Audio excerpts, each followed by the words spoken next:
Fighter aircraft के साथ fighter engine पे भी हमें पैसे देने पड़ते हैं। फाइटर इंजन की टेस्टिंग कराने के लिए हमारी रिक्वायरमेंट के हिसाब से हमें उनको भी पैसे देने पड़ते हैं। हम अपना home grown test facility use करके हमारे इंजन का परफॉर्मेंस बढ़ाते जाएंगे। मेरे हिसाब से आगे जाके ये लगता है मुझे, मेक इन इंडिया, आत्मनिर्भर इंडिया हो जाएगा। हमने जी के साथ 99 इंजन का हमने करार किया था 2023 में, और जी ने हमें इंजन सप्लाई भी नहीं किया।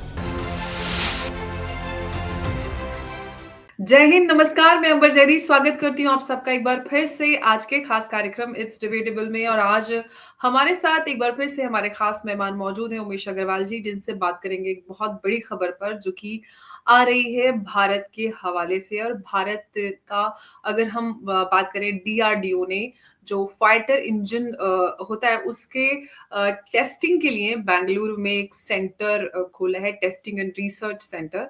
उसी पे हम बात करेंगे। ये बड़ा डेवलपमेंट है क्योंकि हमने पिछले कई एपिसोड्स में बात की है इंजन के हवाले से। तो फाइनली डीआरडीओ का ये बड़ा कदम, बड़ी सक्सेस है। आगे क्या कुछ इसमें हम होता हुआ देखेंगे, इसी पे बात करेंगे उमेश जी से। उमेश जी, बहुत बहुत आपका स्वागत है। जय हिंद, नमस्कार। जय सिया राम अंबर जी। जय सिया राम। उमेश जी, ये डीआरडीओ के लिए अगर हम बात करें, क्योंकि हमने पिछले अपने कई एपिसोड में थोड़ा सा क्रिटिसाइज भी किया था कि डीआरडीओ ने इतने वर्षों में क्या किया। Finally testing and research centre Bengaluru में फाइटर एयरक्राफ्ट्स के लिए के जो इंजन होते हैं उनके लिए खोला गया है। कितनी बड़ी कदम, और क्या हमें इसके हवाले से डेवलपमेंट्स और फ्यूचर में होते हुए नजर आएंगे? देखिए, ये जो gas turbine research establishment centre है, बोलते हैं टेस्टिंग फैसिलिटी होती है फाइटर हम्म। एयरक्राफ्ट इंजन्स के लिए, ये एक नया सेंटर खोला है बेंगलुरु। इसमें सबसे अच्छी बात क्या है बाबर जी, कि ये सेंटर के थ्रू हम 130 किलो न्यूटन ट्विन इंजन की टेस्टिंग कर पाएंगे इंडिया में। और ये सेंटर अभी फुल्ली ऑपरेशनल हो जाएगा अक्टूबर 2025 में।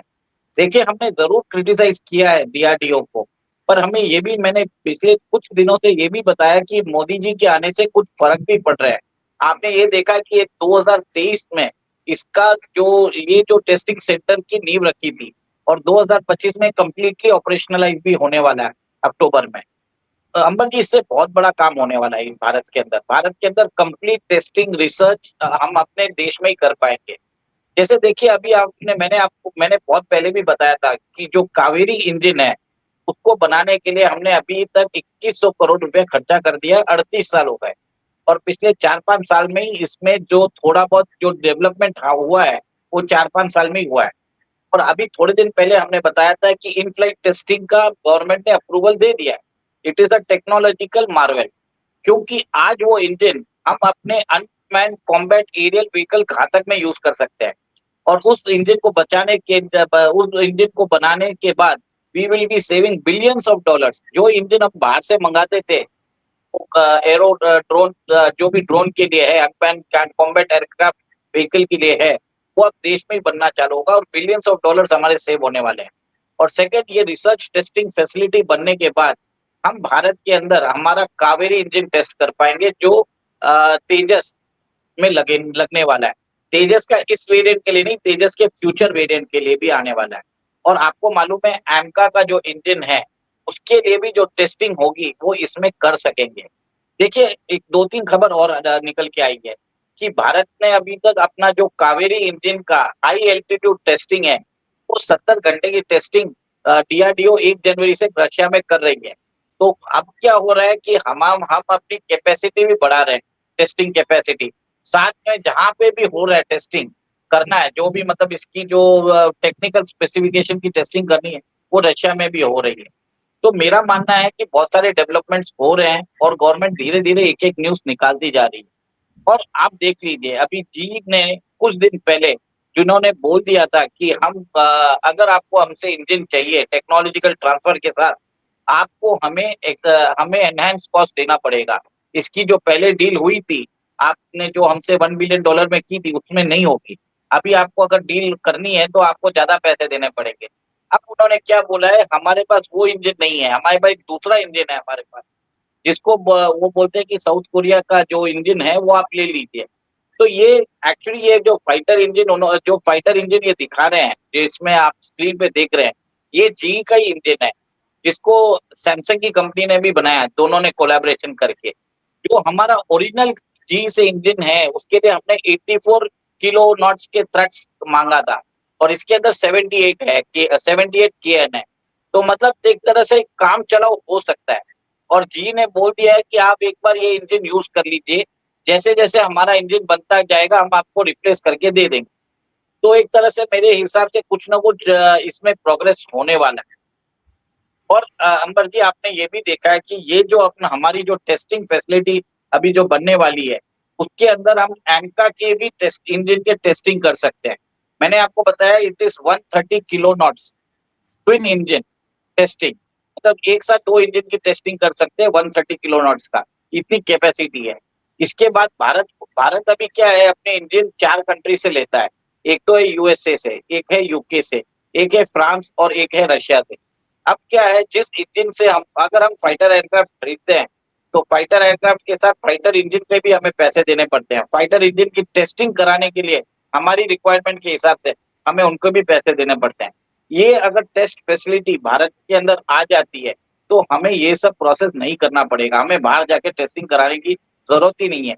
इन हाउस हम टेस्टिंग कर पाएंगे। अब हम अपना home grown test facility use करके हमारे इंजन का परफॉर्मेंस बढ़ाते जाएंगे, जिसके कारण एयरक्राफ्ट की लॉन्जेविटी भी बढ़ेगी। तो ये एक बहुत बड़ा कदम है, और मेरे हिसाब से आगे जाके ये लगता है मुझे, मेक इन इंडिया, आत्मनिर्भर इंडिया हो जाएगा मिलिट्री फाइटर एयरक्राफ्ट इंजन के मामले में। जी, बिल्कुल। और मैं ये मेक इन इंडिया पे ही मैं आने वाली थी और आपसे सवाल भी मैं करना चाहती थी कि मेक इन इंडिया के लिए कितना बड़ा कदम है, क्योंकि हम डिफेंस एक्सपोर्ट की बात करते हैं तो भारत ऑलरेडी डिफेंस एक्सपोर्ट में भी आ गया है और ग्लोबली इसकी काफ़ी चर्चा भी है। तो डिफेंस एक्सपोर्ट के माध्यम से के अगर हम मद्देनज़र इसको देखें, तो फ्यूचर में ये कितना बड़ा कदम है और भारत के लिए कितना स्कोप है डिफेंस एक्सपोर्ट में इन सारे टेस्टिंग एंड रिसर्च सेंटर के बाद कितना स्कोप बढ़ जाता है उसके लिए? देखिए, सबसे पहले तो मैं ये बताना चाहता हूँ कि हमने जीई के साथ 99 इंजन्स का हमने करार किया था 2023 में, ठीक है? और जीई ने हमें इंजन सप्लाई भी नहीं किया। और आपको मैंने पहले भी बताया था कि भारत का जो एलसीए तेजस है, उसके लिए भारत ने मलेशिया और इजिप्ट में भी टेंडर भरा था। और उस टेंडर को हमें नहीं मिलने का कारण था कि दोनों कंट्रीज को विश्वास नहीं था कि हमको जीई के इंजन मिलेंगे। और वो जीई के वही same engine F404 engine south Korea को मिल रहे थे, और साउथ कोरिया ने दोनों कॉन्ट्रैक्ट लिए, इजिप्ट के भी और मलेशिया के भी। और हमें लास्ट ईयर इसके लिए उन्होंने जीई के इंजन नहीं दिया, क्योंकि साउथ कोरिया के पास पोलैंड का ऑर्डर था फाइटर एयरक्राफ्ट के लिए, तो सारे इंजन उनको दे दिए जो अच्छे वाले इंजन है। और हमें आज वो उनके पास जो सरप्लस सेकेंड हैंड इंजन है वो दे रहे हैं, वो बोलते हैं एक बार आप यूज कर लीजिए। तो एक तरह से मुझे लगता है कि इसमें आपको ये बताता हूँ कि अब हमारा क्या होगा, जो हमारा कावेरी इंजन है उसको हम डेवलप कर पाएंगे। अभी आपने देखा होगा, आपने सुना होगा कि उसके अंदर 49 टू 51 केएन थ्रस्ट आ चुका है, और उसके अंदर अगर टर्बो फैन लगा दिया जाए तो थ्रस्ट आ जाता है 73 टू 75 केएन। हमें एलसीए तेजस के लिए मेरे हिसाब से हमें चाहिए 110 केएन टेस्टिंग। तो ये भारत के अंदर अगर हो जाता है तो हम धीरे धीरे इसकी थ्रस्ट कैपेसिटी बढ़ा दे सकते हैं। और एक चीज है अंबर जी, इसमें क्या होगा, होम ग्रोन हमें जो भी लोकल कंपोनेंट्स यूज करने की जरूरत पड़ेगी, होम ग्रोन कंपोनेंट्स रहेंगे, इंडिजिनाइजेशन होगा, प्रोडक्शन फैसिलिटीज बढ़ेगी, यहाँ पे एक इकोसिस्टम क्रिएट होगा। देखिए, जी ने हमें अभी तक बोला है कि आपको 80% हम देंगे टेक्नोलॉजिकल ट्रांसफर, मतलब 20% तो वो खुद रखेंगे। तो बार बार हमें उनके पास जाना पड़ेगा। अब वो कुछ भी बहाना बना के हमारा जो एयरक्राफ्ट डेवलपमेंट प्रोग्राम है उसको डीरेल कर सकता है। तो आपने बरोबर बोला कि मेक इन इंडिया के अंदर ये बहुत बड़ा इनिशिएटिव है। अब हमको मालूम पड़ेगा, हमको टेस्टिंग करनी है, धीरे धीरे हम टेस्टिंग भी कर पाएंगे, अपने एग्जिस्टिंग फाइटर एयरक्राफ्ट को भी इम्प्रूव कर पाएंगे। तो इसके कारण एयरक्राफ्ट की लॉन्जेविटी भी बढ़ेगी। जी, बिल्कुल। और क्योंकि हम एयरक्राफ्ट्स और जो फाइटर एयरक्राफ्ट्स इंजन्स हैं, उनको लेकर हमने पिछले कई प्रोग्राम्स भी किए हैं। और क्योंकि हमने देखा है कि हमारे जो पड़ोसी मुल्क हैं, उनके पास 6th जनरेशन फाइटर एयरक्राफ्ट्स हैं और हम थोड़ा पीछे हैं उस मामले में। तो वही हमने पिछले कई एपिसोड में बात भी की। लेकिन जो बात आपने कही कि जो हमारा जो हम डिफेंस सप्लाईज की बात करते हैं या एक्सपोर्ट की बात करते हैं भारत के उस हवाले से, मैं आपसे जो समझना चाह रही थी कि भारत के लिए कितना स्कोप है और भारत कितना एक्सप्लोर कर सकता है डिफेंस एक्सपोर्ट की उस मार्केट को, क्योंकि बड़े प्लेयर्स ऑलरेडी हैं और भारत किस तरह की पॉलिसी अपना सकता है, क्योंकि भारत को पुल डाउन करने के लिए जो बड़े प्लेयर्स हैं ऑलरेडी वो इस तरह की कोशिश करेंगे कि भारत को नीचे लाया जाए। देखिए, सबसे पहले तो मैं बता देता हूँ कि भारत को आज की डेट में 50 स्क्वाड्रन चाहिए फाइटर एयरक्राफ्ट के। एक स्क्वाड्रन में 18 प्लेन होते हैं, तो जी, totally we need around 900 fighter aircraft planes. और आज की डेट में ऑपरेशनल प्लेन्स जो अच्छे हैं, there are 272 units of Sukhoi 30। Okay, 36 Rafale हमने फ्रांस से जो लिए हैं, ठीक है, और 36 हमारे पास तेजस है। देखा जाए तो 272 प्लस 72 344। तो इतने ही हमारे जो फाइटर एयरक्राफ्ट है, they are operational capability, proven operational capability है। बाकी हमारे पास जो मिराज 29 है, जैगुआर है, और फिर बाद में मिग है, ये सब ऑब्सोलेट प्लेन्स है। तो आप समझ जाइए हमारे पास आज ऑपरेशनल स्ट्रेंथ है ओनली बाई 18 स्क्वाड्रंस की है, ठीक है।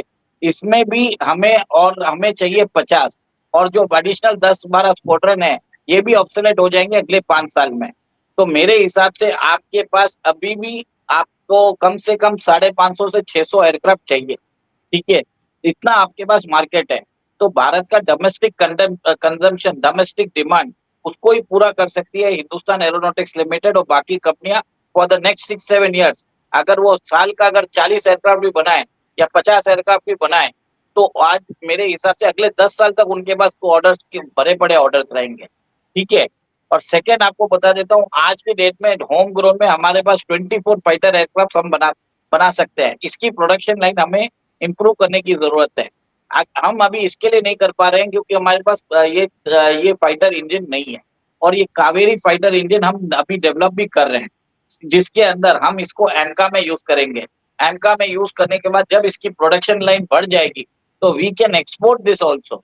तो आगे जाके 5-6 साल में मुझे लगता है we will be exporting the Kaveri engine to other markets also. जैसे अभी जी कर रहा है, वैसे हम भी कर पाएंगे। सेकेंड, हमारा डोमेस्टिक डिमांड हम पूरा कर पाएंगे। थर्ड, हम एक्सपोर्ट ऑर्डर भी हम प्लेस कर पाएंगे, जिसके कारण जो भी कंट्रीज हमसे आज लेने को तैयार है, we will be able to export them also. तो अंबर जी, दिस इज मेरे ख्याल से ये जो अमेरिका है, इसकी एक चाल है कि वो भारत का फाइटर एयरक्राफ्ट प्रोग्राम को डीरेल करना चाहता है, ताकि भारत इंटरनेशनल वेपन्स मार्केट में ना आए। आपने देखा है कि हमने अभी ब्रह्मोस जो मिसाइल सिस्टम है, we are now in talks with Vietnam to export them for $700 million। Last time हमने फिलीपाइंस को बेचा था $375 million में। हमारा जो पिनाका मल्टी बैरल सिस्टम है, वो आर्मीनिया ले रहा है हमसे। बहुत सारी कंट्रीज, इवन फ्रांस भी बोलती है कि हमको आप दे दीजिए, क्योंकि ये जो मिसाइल सिस्टम जो यूएस की कंपनीज के पास है, वो हमसे डबल है उनका दाम। तो सबको मालूम है कि भारत अगर आ गया तो ये जो हमारी वेपनरी हम यूएस जो हम दाम लेता है वर्ल्ड पे, हम उसके आधे दाम पे दे सकते हैं। तो प्रॉब्लम इज दैट आज तेजस का प्राइस कुछ 500 से 600 करोड़ रुपया ही है। और उसके अंदर भी उसका एवियोनिक्स, उसका रेडार, उसकी जो मिसाइल सिस्टम्स है, it's are much more comparable than many of the fighter aircraft plane. तो इसके लिए this is a plan by the American deep state to curtail the Indian fighter engine development program. और ये इसके आने से बहुत फर्क पड़ जाएगा। और जैसे हमने बताया भी है कि वो आज हमको अब उनका सेकेंड ग्रेड इंजन जो यूज ही नहीं करते, जो उनके पास सरप्लस में है, वो देने को तैयार है, पर टेक्नोलॉजी ट्रांसफर नहीं करेंगे, अच्छा इंजन नहीं देंगे। लेकिन उमेश जी, कहीं न कहीं कहते हैं ना कि आपदा में अवसर, ये हमारे लिए जो टेस्टिंग एंड रिसर्च सेंटर खुला है या कावेरी हम डेवलप कर रहे हैं, जो हमारा इंजन है, तो उसके लिए कहीं न कहीं एक अपॉर्च्युनिटी भी है कि हम खुद अपना home grown engine fighter aircrafts के लिए बना पाएँ, ताकि हम डोमेस्टिक कंजम्पशन को भी हम पूरा कर पाएँ और साथ ही साथ जो डिफेंस एक्सपोर्ट में भारत आ रहा है, उसमें भी एक बड़ा पोटेंशियल भारत के लिए खुल जाता है। वो बात अलग है कि डीप स्टेट जो है अमेरिकन, वो भारत को पुल डाउन करने की कोशिश करेगा लगातार। लेकिन ये भारत के लिए एक बड़ी अपॉर्च्युनिटी के तौर पर भी देखा जा सकता है कि हम इस अवसर को इस्तेमाल करके अपने होम ग्रोन जो डिफेंस प्रोडक्ट्स हैं उनको हम डेवलप कर पाएँ। देखिए, आपकी बात सही है। इसको आप now this facility will help us to achieve our goal of being Atmanirbhar in some time. But hmm, certainly we should not rest on this laurels. We should continuously improve. जो हमारा अभी 130 केएन है, आज जो चाइना काम कर रहा है वो is working on the 175 KN engine. Hmm. तो हमें आगे का भी सोचना पड़ेगा। हमें एक तरह से हमारी सोच बढ़ानी पड़ेगी। उसके साथ कार्यशैली में भी चेंजेस आनी ज़रूरी है। और डीआरडीओ में जो रिफॉर्म्स आते हैं, उसमें अकाउंटेबिलिटी भी रखिए। अगर जो काम परफॉर्म नहीं करता है, उसको फायर करिए। एक ही बात है, क्योंकि ये एक तरह से व्हाइट एलिफेंट बन चुका है डीआरडीओ। इसको ट्रिप करने की ज़रूरत है, जिसके कारण टैक्स पेयर का पैसा भी बचता है। 2100 करोड़ फालतू के लगे हमारे इतने सालों में। 38 साल भी हम एक मज़ाक के पात्र बन चुके हैं, अंबर जी। लोग हम पे हँसते हैं, क्योंकि आप अभी जब आप स्पेस एयरक्राफ्ट बना सकते हैं, मार्स में आप अपना स्पेसक्राफ्ट भेज सकते हैं 450 करोड़ में। मिलिट्री फाइटर एयरक्राफ्ट इंजन क्यों नहीं बना सकते? तो एक तरह से यहाँ पे मुझे ये लगता है कि कुछ अच्छा, एक सेक्टर। बात और है उमेश जी, यहाँ पे मैं आई एम सॉरी मैं आपको बीच में एक रोकना पड़ रहा है मुझे, लेकिन जब भी हम बात करते हैं डीआरडीओ या हमारे कोई भी साइंटिस्ट होते हैं उनके हवाले से, तो कहते हैं कि भारत में जो हमारे साइंटिस्ट हैं उनको अपॉर्चुनिटीज, उनको सपोर्ट सिस्टम या इंफ्रास्ट्रक्चर उनके लिए वैसा नहीं है कि वो यहाँ पर रिसर्च और एक्सपेरिमेंट्स कर पाए। वही विश्व में अलग अलग संस्थानों में जाकर बड़ा अच्छा करते हैं। तो वो जो इंफ्रास्ट्रक्चर तैयार किया जा रहा है अभी मोदी जी के नेतृत्व में, आपको क्या लगता है कि अभी जो पिछली पॉलिसीज़ थी उसमें बदलाव किया जाना और ज़्यादा उसकी गुंजाइश है या अभी मतलब जो है वो काफ़ी है? देखिए, अभी राजनाथ सिंह ने भी कल अपनी पॉलिसी बोला है कि this year will be the major year for modernisation of DRDO. और उन्होंने हुँ, एम्फेसिस किया है कि इसमें प्राइवेट सेक्टर का भी पार्टिसिपेशन हो सकता है। अगर प्राइवेट सेक्टर चाहें तो डीआरडीओ के पेटेंट टेक्नोलॉजी को यूज करके वो इंडियन गवर्नमेंट को सप्लाई भी कर सकता है। इतना बड़ा अपॉर्चुनिटी दे दिया, और क्या चाहिए बताइए? सारा काम डीआरडीओ के पास पेटेंट्स पड़े हैं। आप वो इंडियन इंडस्ट्रीज को बता रहे हैं कि आप आओ, इसको डेवलप करो, सही दाम पे हमको वापस दो। इससे ब्यूटीफुल इकोसिस्टम इंडिया, और क्या चाहिए बताइए? आपको आर&डी का कॉस्ट देने की जरूरत नहीं है। जी, लेकिन फिर भी इस तरह की बातें होती हैं कि इतने सालों में हमारे साइंटिस्ट को वो अपॉर्च्युनिटीज़, वो इंफ्रास्ट्रक्चर, वो सपोर्ट नहीं मिला, जिसकी वजह से वो रिसर्च में आगे कहीं कुछ कर पाएँ या कुछ they come up with something new और अच्छा। अंबर जी, अभी प्रॉब्लम क्या है, जो डीआरडीओ के जो कुछ सेक्शन ऑफ द साइंटिस्ट है, वो काम ही नहीं करना चाहते। They are actually opposing the changes. ठीक है, वो प्राइवेट सेक्टर के पार्टिसिपेशन से अगेंस्ट में है। जैसा आपने देखा है कि कांग्रेस के अपॉइंटेड वो स्टूडेंट्स है, काम तो करना नहीं है। जैसे तेजस, जैसे आपने देख लिया, इंजन में 38 साल से बैठे थे, कुछ डेवलप तो किया नहीं था। तो 2100 करोड़ फालतू के लगा दिए थे हमारे टैक्स पेयर के पैसे। तो वैसे बहुत सारे वैसे दीमक चाटने वाले लोग बैठे हुए हैं, उनको उठा के पहले बाहर फेंकना चाहिए। और फिर जहाँ पे जाके नए ब्लड को लेके आइए, उनको टास्क दीजिए, उनको अकाउंटेबिलिटी रखिए। और अगर परफॉर्म करे तो उनको प्रमोट करिए, नहीं करे तो उनको फायर करिए। ये काम जरूरी है। बिल्कुल और वो बदलाव और वो हमें नज़र भी आ रहा है डीआरडीओ ने नया रिसर्च एंड टेस्टिंग सेंटर जो खुलने जा रहा है बेंगलुरु में वो तैयार है और अब हम अपने फाइटर एयरक्राफ्ट्स के इंजन को टेस्ट कर पाएँगे और ये भारत के लिए एक बड़ी खबर है और क्योंकि कावेरी इंजन भारत डेवलप कर रहा है और उसको लेकर काफ़ी लंबा समय और पैसे दोनों ही लगा चुका है। और भारत को अगर डिफेंस एक्सपोर्ट मार्केट में देखें या भारत का जो डिफेंस कंज़म्पशन है उस दोनों के ही मद्देनज़र ये खबर पड़ी है कि हम इस फ़ील्ड में या मेक इन इंडिया की जब बात करते हैं, तो ये भारत के लिए बड़ी खबर है और आगे इस पर क्या कुछ हम डेवलप होते देखेंगे, उस पर हम लगातार बात करते रहेंगे। आज उमेश जी आप हमारे साथ इस चर्चा में जुड़े उसके लिए आपका बहुत-बहुत धन्यवाद। आपने काफ़ी अहम जानकारी जो कावेरी इंजन है फाइटर एयरक्राफ्ट के लिए जो हम डेवलप कर रहे हैं उसके हवाले से भी आपने काफ़ी जानकारी साझा की प्लस जो नया डीआरडीओ का testing and research centre Bengaluru में बनने जा रहा है, उससे रिलेटेड भी जानकारी दी कि कितना बड़ा कि भारत के लिए ये उपलब्धि है आने वाले समय के लिए। बहुत-बहुत धन्यवाद आपका एक बार फिर से उमेश जी। जय हिंद, नमस्कार। जय सिया राम।